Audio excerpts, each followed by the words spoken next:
साहब बनने का तो बट मार हर को लगे तो मत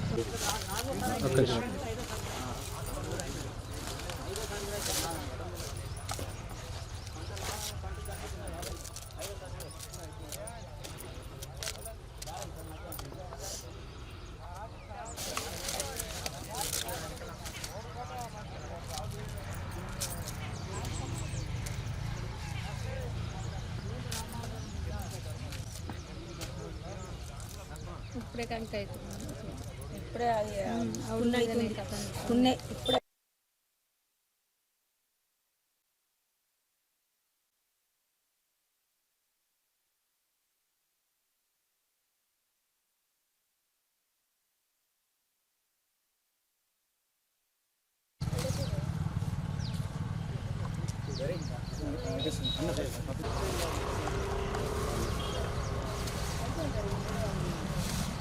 జల్లు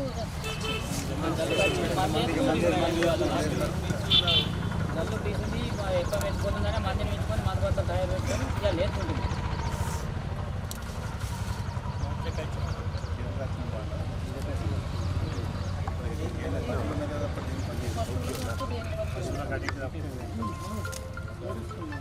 ఎంతైతే మనకు 3 ఎకరాలకు మనకు పంట పండిన తర్వాత ఎంత 1,50,000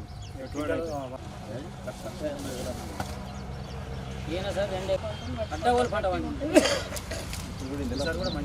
మంచిగా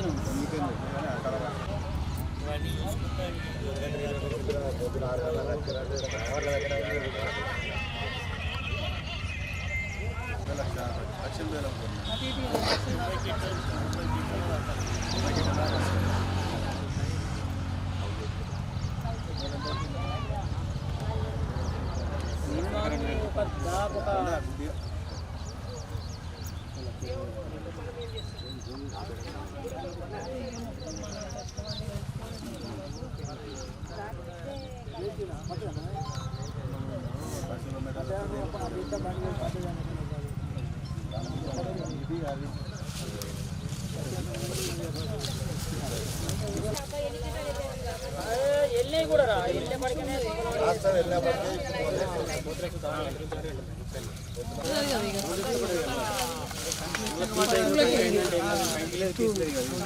పెట్టిందంటే ఆల్రెడీ ఫీజు మస్తు మామూలు కదా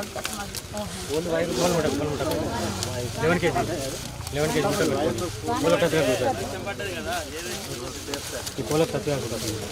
రిటర్న్ వెళ్ళి వాళ్ళనుకోవాలి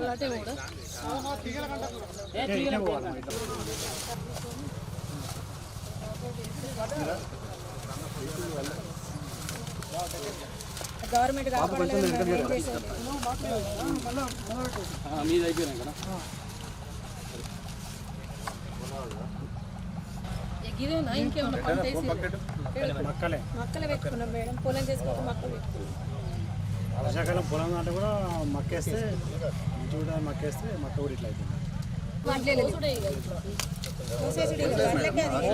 పశువులకు తప్పించి ఏం చేయలేదు మేడం, పశువులకి తప్పించి ఏం చేయలేదు. మరి బర్లకే దేని పని చేయదు ఏం లేదు, ఇప్పుడు అది స్టార్టింగ్ అవుతుంది. చాలా అయింది ఇప్పుడే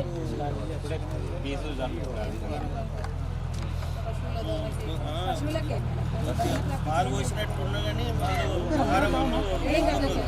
కొంచెం ఇంకైనా కానీ దానికి ఎట్లా అడ్జస్ట్ అవ్వు, గడ్డ లెక్కైనా ఎట్లా చేస్తారు ఖచ్చితంగా ఎట్టుకుంటా.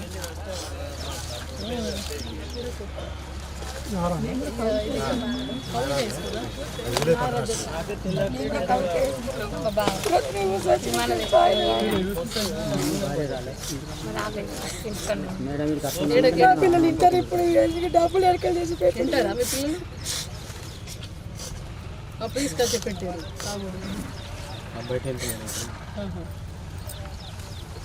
ఏదైనా పంట చేతికి వస్తుందేమో మామిడికాయలు కూడా రాలిపోయాలి.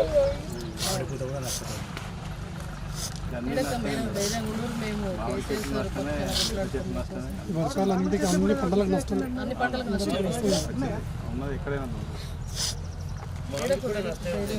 ఊరికి వెళ్ళి పల్లె మేడం పొద్దున్న లేచినప్పుడు కోతులు బాగానే ఉన్నాయి ఈడ. పొలం కూడా కావాలి పొలం ఇరేసుడే, మక్క ఇరేసుడే, అది ఈడ కావాలి లేకపోతే తోట ఉన్నది. పొద్దున్న మేడం పొద్దున్న దాకా పొద్దున్న 6 గంటల కన్నా సాయంత్రం 6 గంటల దాకా తోటలు ఉండకపోతే పండుగలు పబ్బలు కూర్చొని ఉంటే లాస్ట్ కాలం ఇట్లా రోడ్ వెళ్ళేది ఎటు పోయినా పొలం వేసుకున్నది ప్రతి సంవత్సరం నీళ్ళు లేకుండా పోతున్నాయి కోతలే.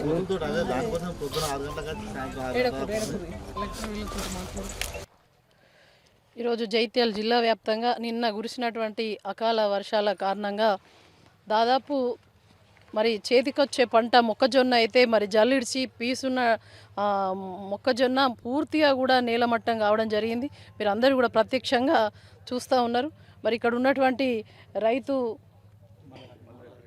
మల్లారెడ్డి గారు, అదేవిధంగా వాళ్ళ భార్య, ఇంకా వాళ్ళ పక్కకు ఉన్నటువంటి లావణ్య, మన గడ్డం రాజిరెడ్డి గారు, నరేష్ గారు, ఇవన్నీ కూడా చాలామంది కూడా దాదాపు 3 ఎకరాలు, ఒక్కొక్కరు 3 ఎకరాలు, 2 ఎకరాలు, 4 ఎకరాల వరకు కూడా మొక్కజొన్న పంటను వాళ్ళు రైతులందరూ కూడా వేసి పొద్దున 6 గంటలకు పొద్దున లేచిన తర్వాత వెంటనే ఈ కోతుల బిడద కూడా ఎక్కువగా ఉండడం వల్ల 6 గంటలకు సర్ది కట్టుకొని ఇక్కడనే ఉండి చిన్న పిల్లలను కాపాడుకున్నట్టు ఈ యొక్క మొక్కజొన్న పంటను కాపాడుకుంటే కాలం కూడా ఇవాళ రైతులకు కాటేసింది. కాలం కూడా కరుణించలేకపోయింది.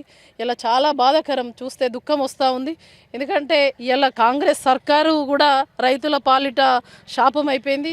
అదేవిధంగా కాలం కూడా కాటేసింది. కాబట్టి రైతును వెంటనే ఆదుకోవాలని చెప్పేసి కేంద్ర రాష్ట్ర ప్రభుత్వాలను బీఆర్ఎస్ పార్టీ పక్షాన కేసీఆర్ గారి నాయకత్వంలో మేమందరం కూడా డిమాండ్ చేస్తూ ఉన్నాం. ఎందుకంటే ఈ కేంద్ర ప్రభుత్వం ఫసల్ బీమా యోజన పథకం అని చెప్పేసి పెట్టింది.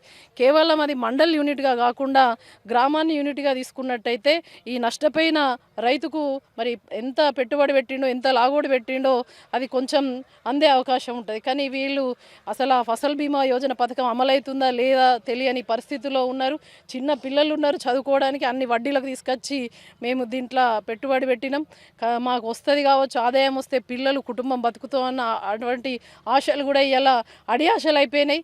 ఈ రైతు ప్రభుత్వం అని ఈ రేవంత్ రెడ్డి సర్కార్ ఎప్పుడు చెప్పుకుంటా ఉన్నది, కానీ ఇప్పటి వరకు నాట్లైనాయి, కలుపులైనాయి, రైతు బంద్ ఇవ్వలేదు. మరి ఏ పంటకు కూడా బోనస్ రాలేదు. మరి కేసీఆర్ ఉన్నప్పుడేమో అన్ని రకాలుగా ఆదుకున్నాడు. మరి రేవంత్ రెడ్డి వచ్చిన తర్వాత మార్పు జరుగుతుందని అంటే మరి రైతుల జీవితాల్లో మాత్రం మార్పు జరగలేదు. కాబట్టి ఇవాళ నేల కొరిగిన పంటను చూస్తే రైతు దుఃఖిస్తూ ఉన్నాడు. రైతు ఏడ్చిన రాజ్యం మరి ఎద్దేడ్చిన వ్యవసాయం బాగుపడదు అన్నట్టు ఇలా తెలంగాణలో కాంగ్రెస్ సర్కార్ రేవంత్ రెడ్డి గారు వచ్చిన తర్వాత రైతు బాధపడుతూ ఉన్నారు. అన్ని వర్గాల ప్రజలు కూడా ఏడుస్తూ ఉన్నారు. ఎందుకు ఇక నువ్వు కుర్చీలో కూర్చుండి, నీ కూర్చేందుకు, నువ్వు ముఖ్యమంత్రిగా పరిపాలించుడేందుకు, ఇలా రైతు ఏడుస్తుండు. నీ అధికారులకు ఇప్పటికి కూడా ఒక్కరికి కూడా ఆదేశాలు ఇవ్వలేదు.